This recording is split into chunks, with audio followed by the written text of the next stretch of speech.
Assalamualaikum warahmatullahi wabarakatuh. Salam sejahtera bagi kita semua. Om Swastiastu, Namo Buddhaya, salam kebajikan. Puji syukur Alhamdulillah pada kesempatan hari ini, bulan suci Ramadan, kita masih diberikan kesehatan, kenikmatan, sehingga bisa melaksanakan puasa Ramadan dengan penuh keberkahan, dengan keadaan yang sehat, tanpa kekurangan suatu hal apapun.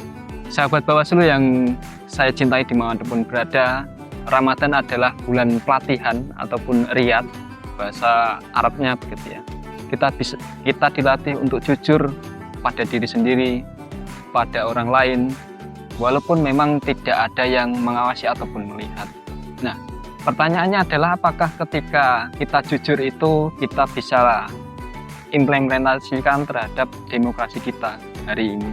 Kita ketahui mungkin banyak sekali kegiatan-kegiatan yang memang tidak jujur begitu ya di demokrasi ataupun pemilihan pemilu di sebelum-sebelumnya. Nah, tentu pertanyaannya ataupun tantangannya ke depan, bisakah kita jujur ketika kita dalam konteks pemilu-pemilihan di ke depan. Nah, poin utama hari ini kita sampaikan adalah berkaitan dengan puasa dari kecurangan, berbuka dengan keadilan. Bahwasanya ada 3 poin yang memang bisa kita sampaikan ataupun kita petik pelajaran. Yang pertama berkaitan dengan iman, kejujuran sebagai pondasi. Dimanapun kita berada, iman ataupun kejujuran ini sangat diperlukan, baik dalam segi sosial maupun segi lingkungan terhadap keluarga. Kejujuran menjadi pondasi dimanapun berada. Terlepas itu dan juga di dunia hari ini demokrasi, kejujuran adalah sebagai alat untuk integritas diri. Jujur akan pilihan sesuai hati nurani kita masing-masing untuk menentukan siapapun pemimpin ataupun sesuai pilihan kita dari hati yang paling dalam.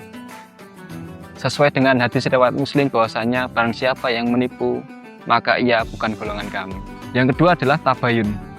Di Bawaslu sendiri, ketika kita melaksanakan proses penanganan pelanggaran, kita melakukan proses-proses klarifikasi ataupun tabayun. Nah, ketika informasi-informasi ataupun berita yang tidak benar, tentu kita akan melakukan proses-proses klarifikasi ataupun investigasi terlebih dahulu. Inilah menjadi kita sebagai Bawaslu tentu harus berhati-hati ketika melakukan proses penanganan pelanggaran.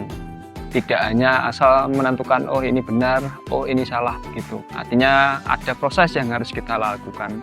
Ada proses bertabayun untuk membuktikan suatu informasi tersebut bisa dikatakan sahih begitu. Yang ketiga, adil. Kita sebagai pengawas tentu harus berlaku adil. Berlaku adil terhadap siapapun, terhadap peserta maupun pemilih begitu. Bahwasanya ada aturan yang memang harus kita tegakkan untuk melakukan keadilan. Adilan ini menjadi parameter bahwasanya kita sebagai pengawas tentu menjadi tokoh yang paling disorot ketika melakukan proses penanganan pelanggaran. Keadilan ini yang perlu diawasi oleh semua pihak, semua masyarakat, semua kalangan ketika kita melakukan proses penanganan pelanggaran. Tentu keadilan ini yang harus kita tegakkan tanpa pandang bulu. Badan pengawas pemilu tentu harus memiliki keberanian layaknya Umar bin Khattab, tegas dan adil demi menjaga marwah demokrasi. Sahabat Bawaslu dimanapun berada, Ramadan kali ini kita banyak sekali yang bisa kita petik sebagai pelajaran bahwasanya kemenangan sejati bukanlah saat kita berhasil mengalahkan lawan dengan berbagai cara. Bahwasanya kemenangan sejati itu kemenangan yang bisa kita raih ketika kita bisa menahan ego kita sendiri-sendiri ataupun kita masing-masing. Bisa menahan perasaan terkait dengan melakukan kecurangan kepada orang lain. Nah, ini ya yang kami katakan bahwasanya kemenangan sejati, kemenangan untuk menaklukkan diri sendiri. Mungkin itu yang bisa kami sampaikan, kurang lebihnya kami mohon maaf. Kami akhiri. Wassalamualaikum warahmatullahi wabarakatuh.